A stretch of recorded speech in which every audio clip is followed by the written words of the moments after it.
Hi, I'm Zarar from Raptors Republic. As you can see, I'm still smiling because of the Game 6 win. But let's get back to business because we want to look at OG Anunoby's defense. Not the great stuff from yesterday, but some of the more sinister things we saw late in Game 6. Most notably, all those lobs that Theis scored on. Let's examine those and see what the Raptors could have done a little bit better because I'm sure we're going to see them again in Game 7. Semi-transition is probably the best chance for a big man to seal another guy, and that's exactly what Theis does to OG here as they're bringing the ball up the court.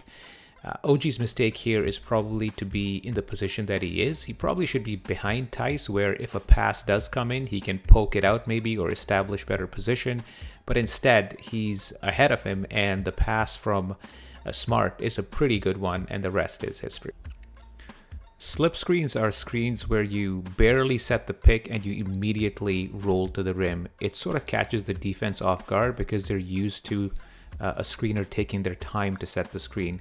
And as you can see here, Theis immediately slips, and which leaves Fred trailing the play.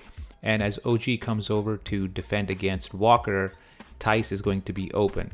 What the Raptors could have done here maybe is be more aware of the slip screen and not treat it as it's going to be a stationary screen. But if not that, then maybe Fred has to go and cover Theis a little bit better, or Norm has to drop down and pick up Theis. Neither of those things happen, and it's an easy layup for Theis, but it was all set up with that initial slip screen. In the last video, I talked about how the Celtics like the Tatum on Van Vliet matchup because he can see over him and can pass fairly easily because he's taller than him. In this case, they initiate that switch and get the matchup they want, and Tatum immediately drives. OG is forced to come out and help, and Theis is wide open on the baseline for the dunk. The right play here probably is for Fred, after he gets beat, to go back out to the perimeter to get Smart, while Norm drops down to get Theis. That way you defend this a little bit better than what the Raptors did here. The Celtics run that ball screen to get the matchup that we talked about, which is Tatum on Van Vliet. Except this time he takes him into the block, and in the block it's dangerous times for Van Vliet because Tatum can easily shoot over him, so OG goes over to help.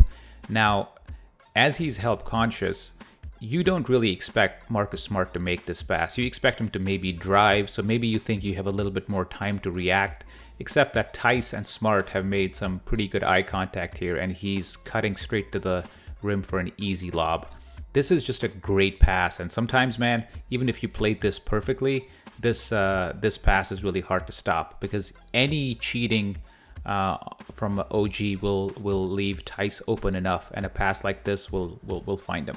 It's amazing how small variations of the same play can yield different results, and here you see the same old ball screen, Tatum on Van Vliet, except that Kemba doesn't use that screen. He goes the other way because he sees Siakam cheating a little to the left right there, and that's enough for Kemba to attack the rim.